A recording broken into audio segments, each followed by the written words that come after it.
আসসালামু আলাইকুম রহমতুল্লাহি ওবারাকাতুহ। পবিত্র মাহে রমজানের সবাইকে শুভেচ্ছা জানাচ্ছি, সবার কল্যাণ কামনা করছি। আল্লাহ পাক সুবহানাহু ওয়া তাআলা সবাইকে সহি সালামতে সুস্থতার মাধ্যমে রোজার সবগুলো হুকুম আহকাম এবং রোজার প্রয়োজনীয় মাহে রমজানের প্রয়োজনীয় গুরুত্বপূর্ণ বিষয়াদি যথাযথ পালন করার এবং রোজাগুলো যথাযথ রাখার আল্লাহ সবাইকে তৌফিক দান করুন। এই গতকাল থেকে কয়েকটি মাসালা মানুষে জিজ্ঞাসা করে, সেজন্য আমি চিন্তা করলাম এটা সরাসরি লাইভের মাধ্যমে সবাইকে জানিয়ে রাখি। যারা এখন দেখছেন বা পরবর্তী দেখবেন, সবাই আশা করি জিনিসটা উপকৃত হবেন, সেই খেয়াল করে আমি আপনাদের দৃষ্টি আকর্ষণ করছি। একটি হচ্ছে, রোজা রাখা অবস্থায় ভ্যাকসিন দেওয়া, ইঞ্জেকশন দেওয়া, ইনহেলার দেওয়া বা জিহ্বার নিচে যেটা আছে হার্ট রোগীর যে ট্যাবলেট আছে যেটা জিহ্বার সাথে মিলিয়ে যায়, এই ধরনের ট্যাবলেট গ্রহণ করা যায় আছে কিনা, এই ব্যাপারে সংক্ষেপ কথা এবং সাধারণ মানুষের যেটা বুঝার কথা, সেই কথাটা হচ্ছে, যেই সমস্ত ওষুধ সরাসরি পেটে যায় অথবা দিমাগে মাথায় যায়, মগজে যায়, এই ধরনের ওষুধ সেবন করলে রোজা ভেঙে যাবে। রোজা ভাঙার কারণের মধ্যে অন্যতম কারণ হচ্ছে যে কণ্ঠনালীর সাথে সরাসরি পেটের সম্পর্ক, পাকস্থলীর সম্পর্ক এবং দিমাগের দিকে রক্তনালীর মাধ্যমে, রগের মাধ্যমে যে সমস্ত ওষুধ বা কোনো খাদ্যদ্রব্য মাথার মগজে যায়, সেগুলো রোজা ভঙ্গ করে। তো যেহেতু ইনহেলার মারলে ইনহেলারের সেই প্রথম চাপের মাধ্যমে আকারে কুয়াশার মতো আকারে এটা কণ্ঠনালীর ভিতরে গিয়ে, যেখানে শ্বাসকষ্ট রোগী, শ্বাস আটকে গেছে, সেখানে গিয়ে সেটা ক্লিয়ার করে দেয়, রাস্তাটা খোলাসা করে দেয়। এই কুয়াশার মতো স্প্রেগুলো একত্রিত হয়ে ফোঁটা হয়ে বিন্দু হয়ে রোগীর কণ্ঠনালীকে ক্লিয়ার করে।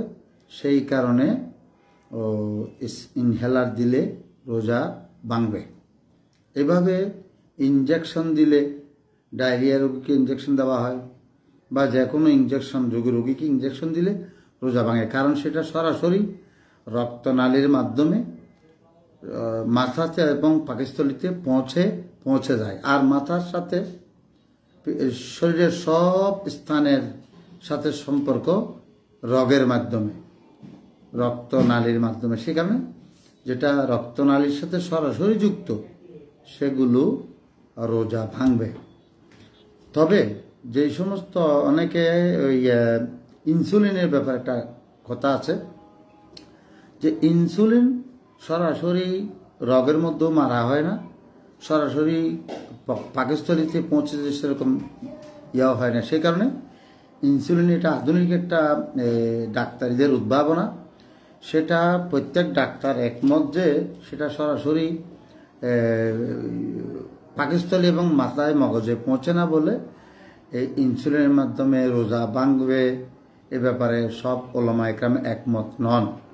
সে কারণে কোনো ইনসুলিনের বা ডায়াবেটিস রোগী ইনসুলিন মারা যে সেরকম ব্যক্তি ইফতারের আগে যদি মারতে হয়, সেটা মারলে একান্ত না মারতে পারলে ভালো, খামাখা মারতে হলেও সেটা দিয়ে রোজা ভাঙবে, এই কথা নিশ্চিত করে ওলামা একরাম বলবে না, অর্থাৎ ভাঙবে না। কেউ কেউ ভাঙবে বলেছেন, কিন্তু যুক্তি এবং মতামত ভাঙবে না সেদিকে বেশি, কারণ সেখানে সরাসরি মগজে এবং পাকস্থলীতে ওই ইনসুলিনের ওষুধটা সরাসরি পৌঁছে না, সেই কারণে সেটা ভাঙবে না। তবে পরামর্শ থাকবে না মারতে পারলে ভালো। একান্তই যদি মারতে হয় তাহলে রোজা ভেঙেছে বলে ধরে নেওয়ার কোনো সুযোগ নাই। আরেকটি কথা হচ্ছে, রোজা চোখের মধ্যে ড্রপ দিলে, কিছুক্ষণ আগে একজন হালিশহর থেকে আমাকে জানালো চোখের ড্রপ দেওয়া যাবে কিনা।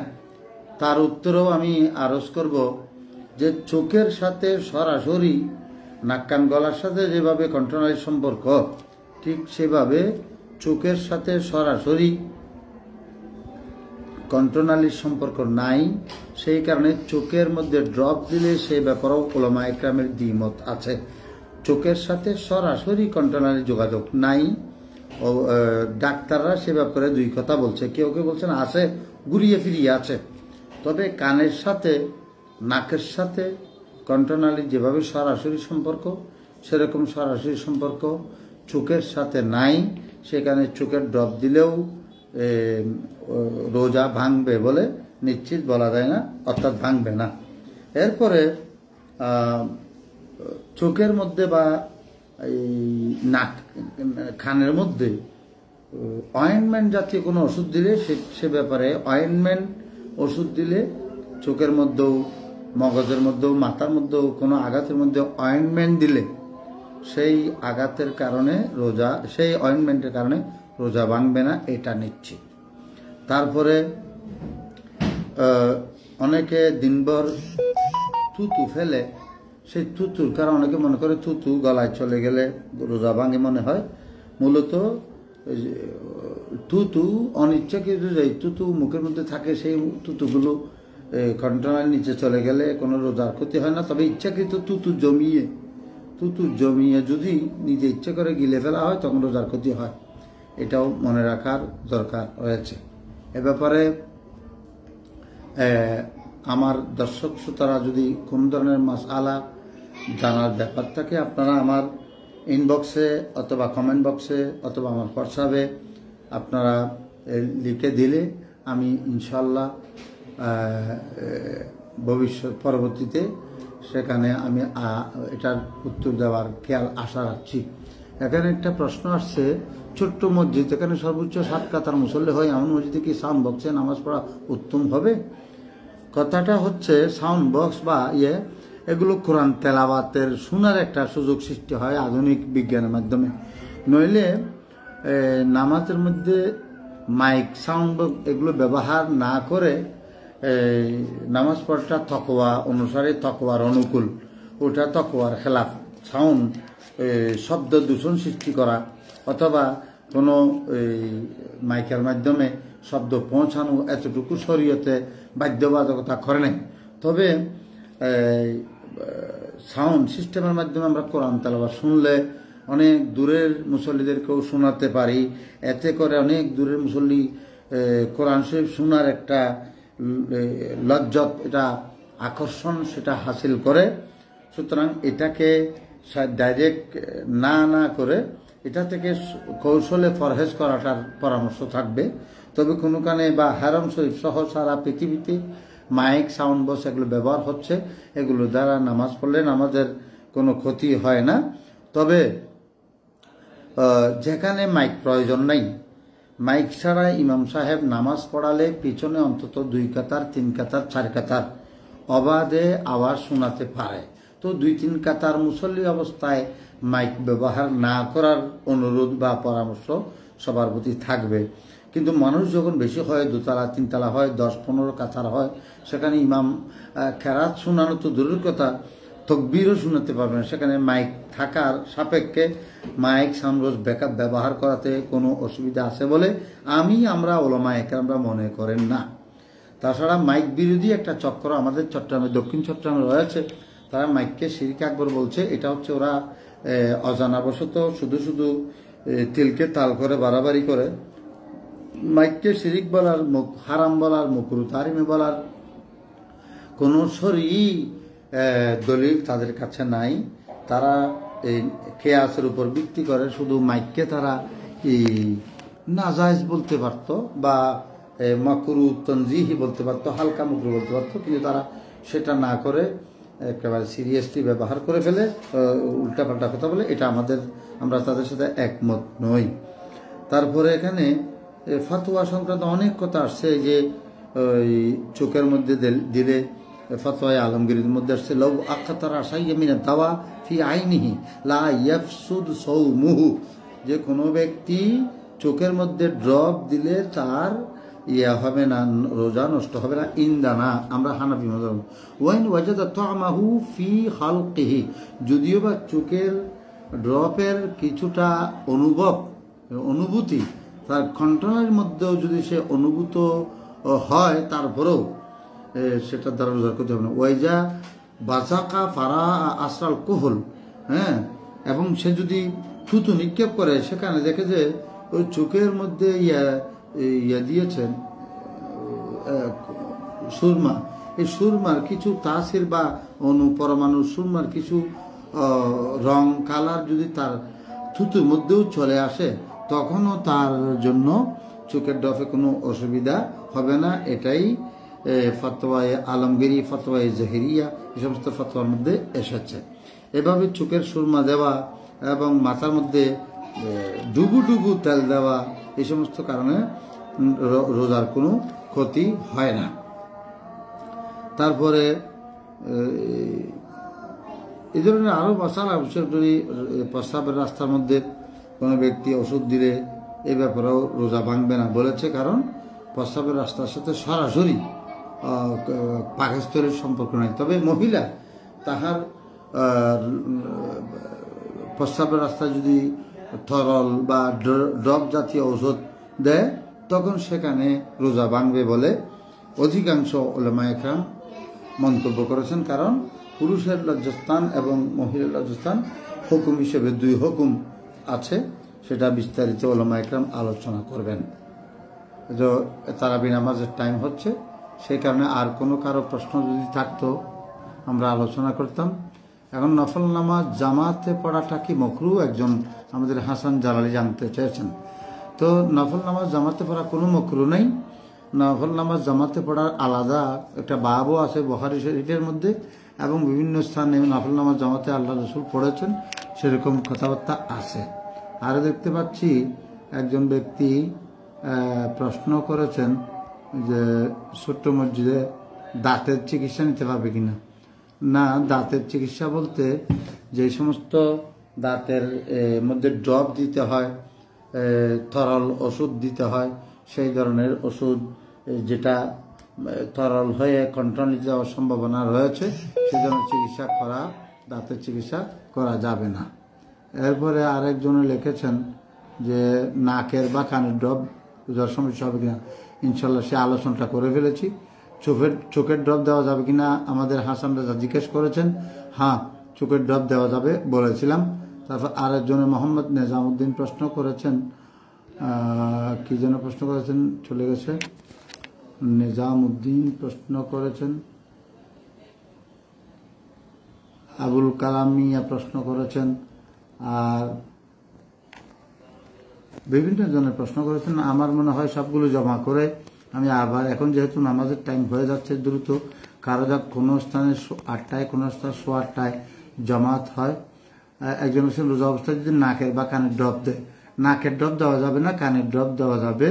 কানের ড্রপ দেওয়া যাবে না, কানের মধ্যে দেওয়া যাবে, ওই সংক্ষেপ অয়েন্টমেন্ট জাতীয় ড্রপ দেওয়া যাবে না। তবে চোখের মধ্যে ড্রপ, অয়েন্টমেন্ট দুটোটাই দেওয়া যাবে, কোনো অসুবিধা হবে না ইনশাল্লাহ। আসসালামু আলাইকুম। একজন বলছে ওয়াহাবিকে গালি দিলে রোজা হালকা হবে না। ওয়াহাবি যেহেতু রাসূল পাক সাল্লাল্লাহু আলাইহি ওয়াসাল্লামের দুশমন, এটা পরীক্ষিত, এবং বাতিলকে গালি দেওয়াটা এটা কোনো অসুবিধা নেই, এটা দ্বারা রোজার কোনো ক্ষতি হবে না, কোনো সমস্যা নেই। তারপরে খুতবার পরে ইমাম সাহেব দাঁড়িয়ে থাকবে নাকি হাইয়া আলা সালাহ বললে উঠবে? খুতবার পরে যদি অনাকাঙ্ক্ষিত মুয়াজ্জিন দেরি করে, একামত দিতে দেরি করে, তাহলে ইমাম সাহেব বসে যাবেন। আর যদি মিম্বর থেকে নামার সাথে সাথে মুয়াজ্জিনে খুতবা আজান শুরু করে, তাহলে ইমাম সাহেব দাঁড়িয়ে থাকবেন। আল্লাহ হযরত এ ব্যাপারে কথা বলেছেন, বসে দাঁড়িয়ে থাকাও যায়, অর্থাৎ বসে থাকাটা স্বাভাবিক। হাইয়া আলা সালাহ ফেলার সময় উঠে দাঁড়াবে, কিন্তু কোনো কারণে অনাকাঙ্ক্ষিত কারণে মুয়াজ্জিন যদি করতে দেরি করে, একামত দিতে দেরি করে, তখন ইমাম সাহেব বসে পড়তে পারবে, এবং হাইয়া আলা সালাহ ফেলার সময় ইমাম সাহেবও দাঁড়াবেন। এরপরে আমি নেটওয়ার্ক সমস্যা শুনি নাই, কি যেন বলেছেন শরীয়তে, এটা আগে বলে ফেলছি, আপনি ইনশাল্লাহ পরে শুনতে পারবেন। আর একজন বলেছেন বিভিন্ন প্রশ্ন বেশি দেখা যাচ্ছে ইনশাল্লাহ। এই যে আমি আপনাদেরকে বারবার বলছি, এই যে 8টা বাজার 10 মিনিট আছে, যেহেতু নামাজ অনেক জায়গাতে 8টায়, অনেক জায়গাতে অবশ্য 8:30, আমি অবশ্য 8:30টার মধ্যে যোগদান করি। তো সবাইকে ধন্যবাদ জানাচ্ছি, মোবারকবাদ জানাচ্ছি। অনেক মাসআলা এখানে, আল্লাহ পাক সুবহানাহু ওয়া তাআলা আমার জন্য দোয়া করবেন, সবার জন্য দোয়া করবেন। আগামীকাল ইয়ার পরে, আগামীকাল তারাবির পরে খাতুনে জান্নাত ফাতিমাতুজ জাহরা তৈয়বা তাহরা রাদিয়াল্লাহু তাআলা আনহা, ওনার ফজাইলের উপর এবং ওনাকে নিয়ে শিয়ারা কতগুলো অপবাদ, যে সিদ্দিক আকবর রাদিয়াল্লাহু তাআলা আনহু ওনাকে মাহরুম করেছেন, ওনার হক নষ্ট করেছেন, এই সেই অনেক কতগুলো প্রপাগান্ডা, মিথ্যা বানোয়াট কতগুলো অভিযোগ, সেগুলোর জবাব সহকারে আগামীকাল রাত 10টার সময় আমরা একটা লাইভে থাকব। আশা করি আপনাদের সবাইকে সেই লাইভে পাবো। আল্লাহ পাক সুবহানাহু ওয়া তাআলা পবিত্র সিয়াম সাধনা কবুল করুন, সবরের মাসে ধৈর্য ধরার তৌফিক দান করুন। আর একটা কথা না বললে নয়, সেটা হচ্ছে হুজুর সৈয়দ আহমদ শাহ সিরকুরি রাদিয়াল্লাহু তাআলা আনহু, উনি মায়ের গর্ভজাত ওলি ছিলেন। তিনি বাতিলদের জন্য সাইফে বর্রা বেগুমা ছিলেন। তিনি জন্মের পর থেকে কোনোদিন বাতিলের সাথে হাত মিলান নাই। তিনি 100 বছরের কাছাকাছি বয়স পেয়েছেন। সুতরাং তাহার সম্পর্কে না জেনে কেউ কোনো কথা বললে সেগুলোর ফাত্তা দেওয়া দরকার নেই। কারণ কিছু মানুষ নিজেকে ভাইরাল করার জন্য উল্টাপাল্টা কথা বলে। কিছু বুড়ো শতানো আছে, এখানে ছোট বাচ্চাও আছে, আবালও কতগুলো ব্যক্তি আছে। এই সমস্ত অর্বাচীন ছোট্ট বাচ্চা, এই আমাদের ওয়াজশাহ হুজুরের মতে বাল্যমূলই এবং বুড়ো শতান, এদের থেকে আল্লাহ সবাইকে ফানা দান করুন। রমজান মাসে জবান দরাজি করতে ইচ্ছা হচ্ছে না, নইলে এদের সম্পর্কে আমি দাঁতভাঙ্গা জবাব দিতাম। আল্লাহ পাক সবাইকে এই সবরের মাসে, ধৈর্যের মাসে সবর দ্বারা তৌফিক দান করুন, আমিন। সবাই দোয়া করবেন। আমি বিদায় নিতে চাচ্ছি, এখানে আরও বেশ কয়েকটা প্রশ্ন আসতেছে, আমি সবগুলোর উত্তর এখন দিতে পারছি না, কারণ সবার এই নামাজের টাইম হচ্ছে। আল্লাহ পাক তারাবি নামাজ, কোরআন তেলাওয়াত সবার পক্ষ থেকে কবুল করুন। সবাইকে পবিত্র কোরআনের মাসে তেলাওয়াতে কারামের তৌফিক দান করুন, আমিন সুম্মা আমিন। ওয়া আখিরু দাওয়ানা আলহামদুলিল্লাহি রাব্বিল আলামিন। আসসালামু আলাইকুম ওয়া রাহমাতুল্লাহি ওয়া বারাকাতুহু।